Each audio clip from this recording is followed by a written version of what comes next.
الحمد لله رب العالمين والصلاة والسلام على خاتم الأنبياء والمرسلين وعلى آله وأصحابه أجمعين ومن تبعهم بإحسان إلى يوم الدين.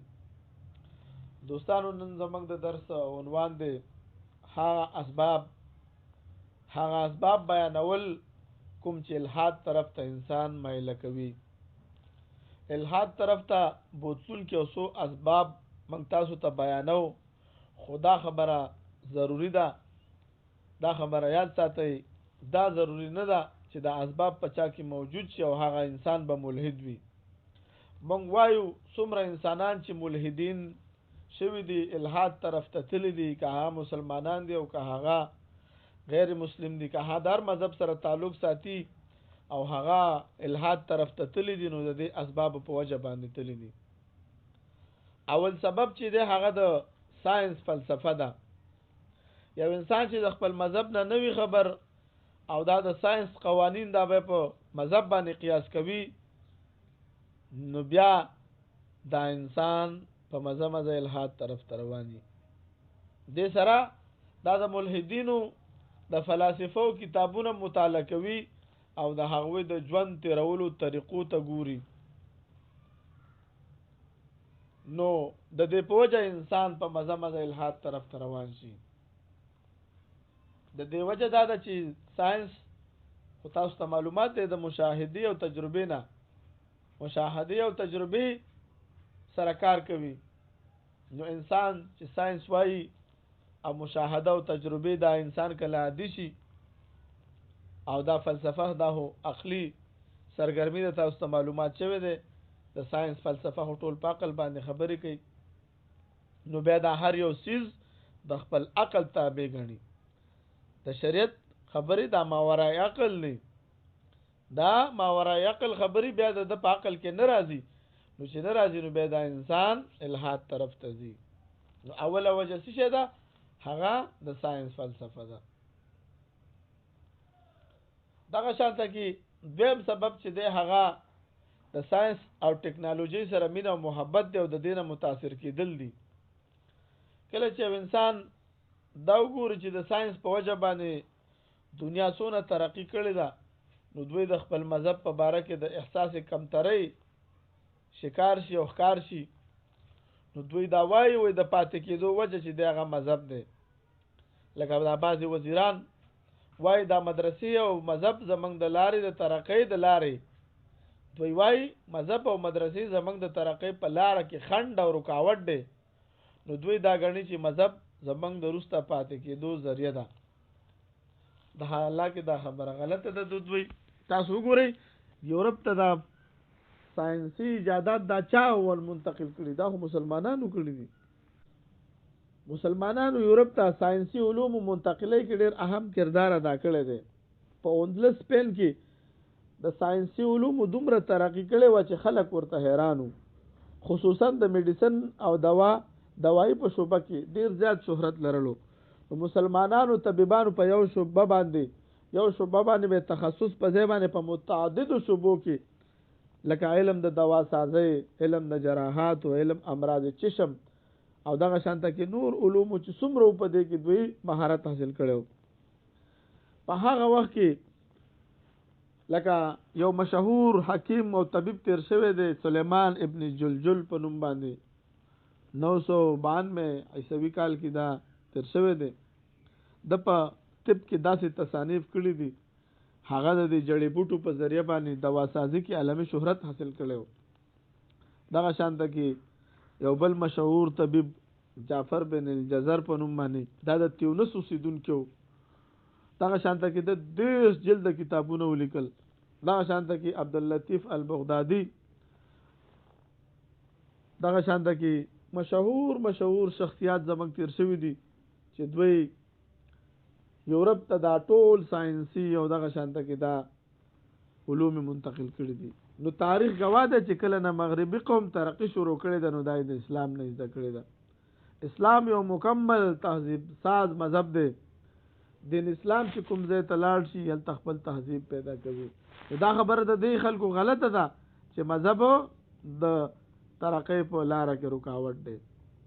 نو دوی دا غني چې لکه د ترقې د پاره ضروری ده چې مذهب پریږدو. دا خبره د دوی غلطه ده. نو دوی خو د ساينس او ټکنالوژي سره مینه کوي، خو دې ته نه ګوري چې دا مسلمانانو منتقل کړي دي یورپ ته. دغه شان ته کې ساينس او ټکنالوژي څومره چې دا تا ته د زړه سکون نشي درکولی. دوی تا ته د زړه سکون نشي درکولی. د زړه سکون په الله باندې په ایمان راوړلو کې دی، د الله په ذکر کې دی. الله بذکر الله تطمئن القلوب. نو دوی ټوله کامیابی په ساينس او ټکنالوژي کې ګوري او مذهب او شریعت د دې خلاف په اعمالو باندې زور ورکوي. دا دنیا ختمېدونکې ده. تا خبره خو ساينس هم مني چې دا دنیا به ورځ په بلیک هول کې څه کېږي، تباه کېږي به. دنیا هم مني، ساينس هم مني چې دنیا به فنا کېږي. دنیا پیدا شوې ده د یو نقطې نه، یو بیگ بینګ وشو پیدا شوه او بیا هم مني چې دا به کېږي. نو دویم سبب هغه د ټکنالوژي سره او دې څیزونو سره مینه کول او د دې نه متاثر کېدل دي. دغه شانته کې دریم سبب چې دی هغه د مذهب نه بیزاره کېدل دي. څوک چې د مذهب نه بیزاره شي اکثر خلک الحاد طرف ته ځي او د مذهب نه بیزاری لپاره ملحدین په مذهب باندې اعتراضات نه کوي، نو د علماء کرام پسې خبرې کوي.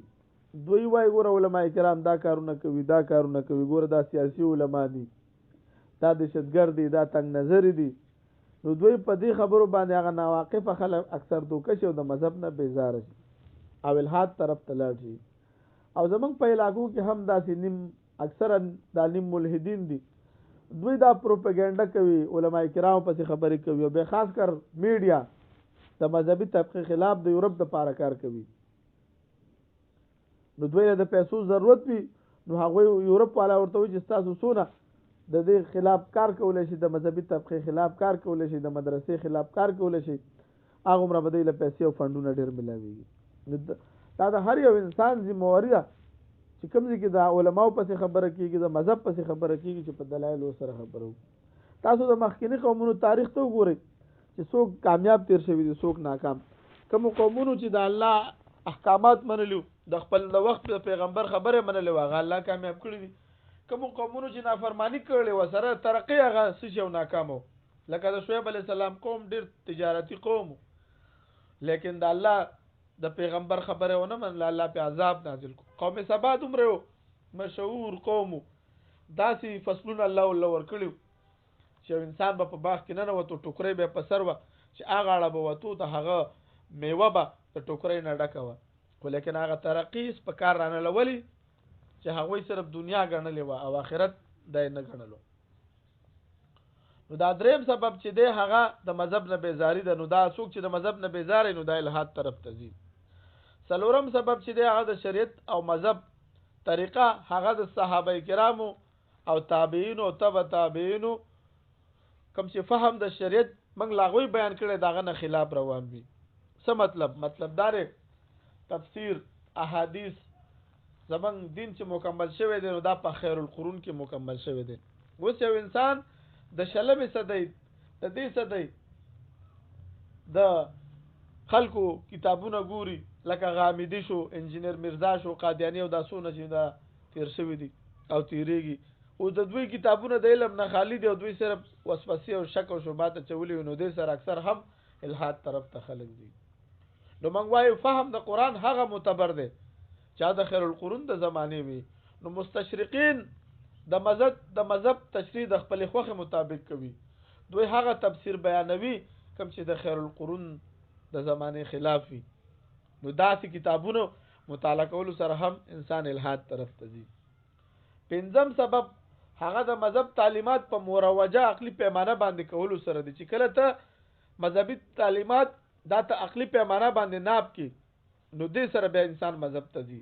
نو د هر زمانه د عقل څخه پیمانی وي.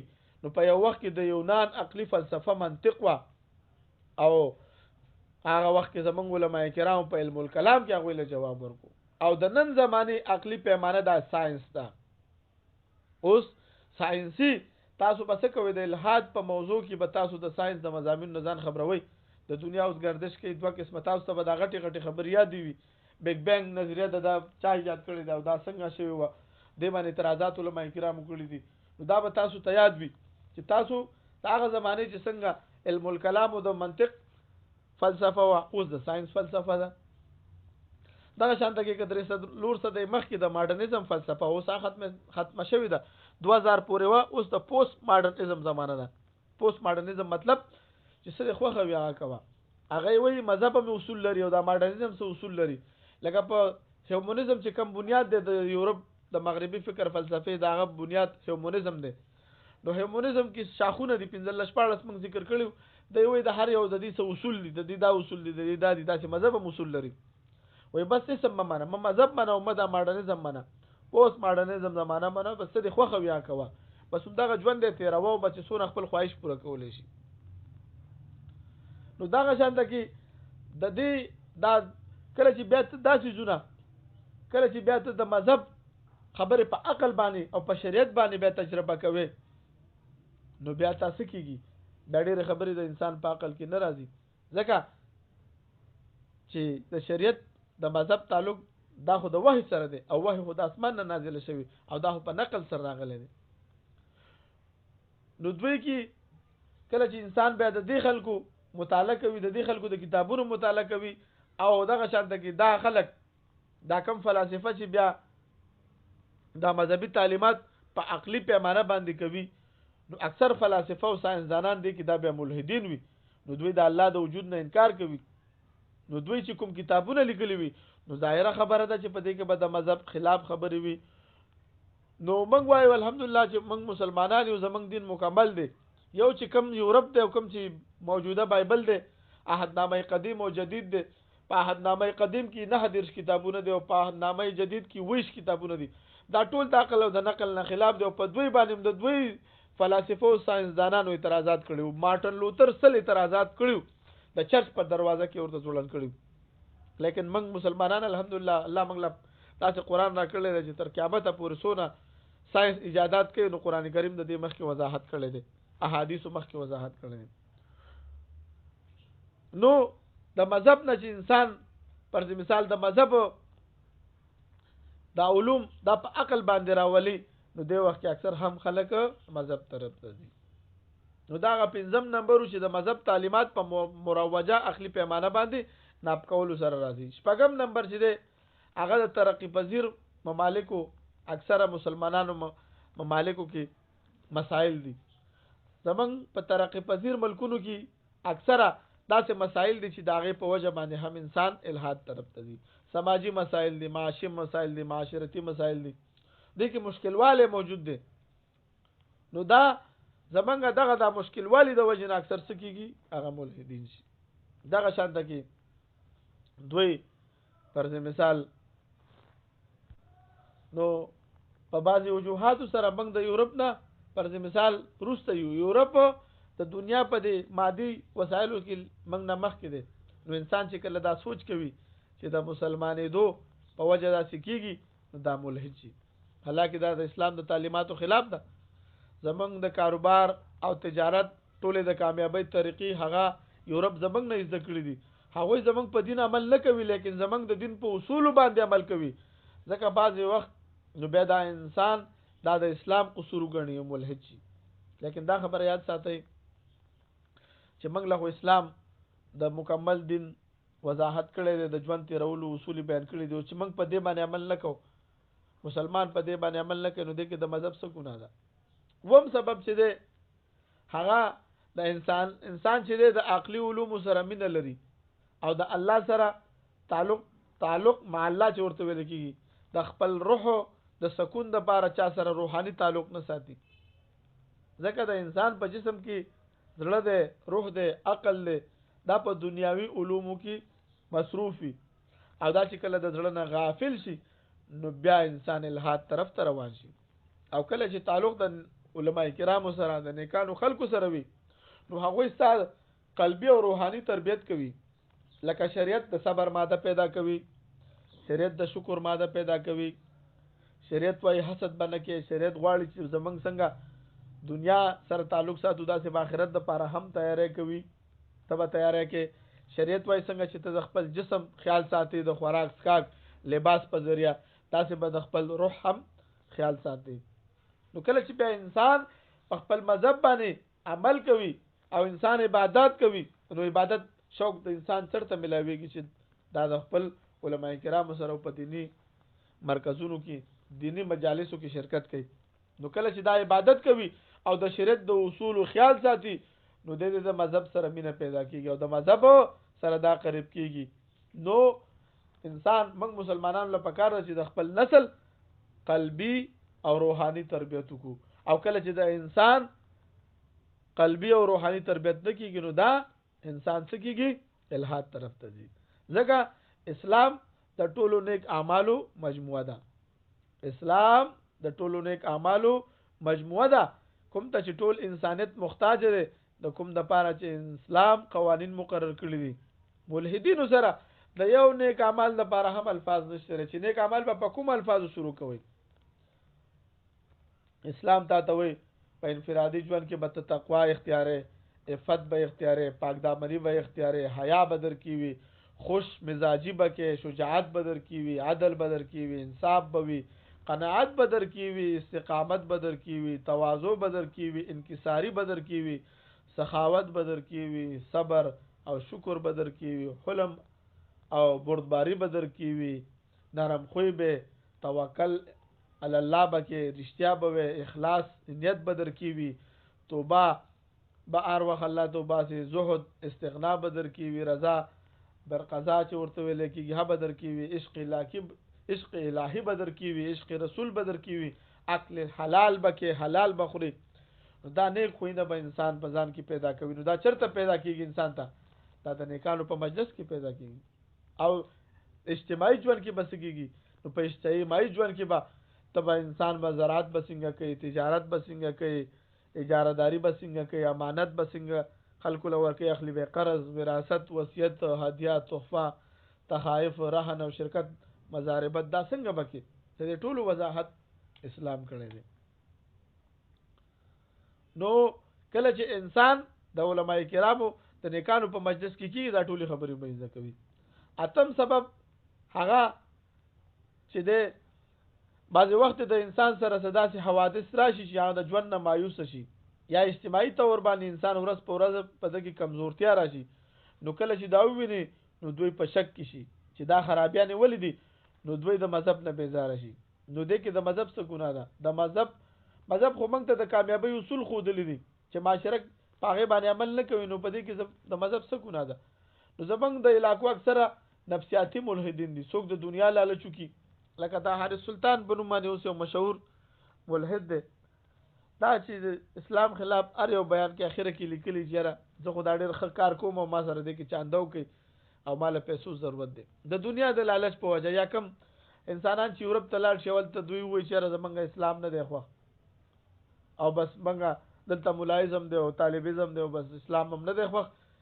نو د دې وجې نه هغوی ته ټیک ده چې قبولیت خو میلاو شي خو اسلام نه ځان خلاص کړي. نو دا هغه اته اسباب موږ بیان کړل تاسو ته چې دا اسباب د الحاد طرف ته تلو. دا اسباب به ډېر داسې د اسباب به پکې موجود وي هم ملحد به نه وي. موږ وایو چې څومره خلک ملحدین شوي دي د اسبابو په وجه باندې ملحدین شوي دي. سبا به انشاءالله درس کو د مغربي فکر او فلسفې مقاصد. واخر دعوانا الحمد لله رب العالمین.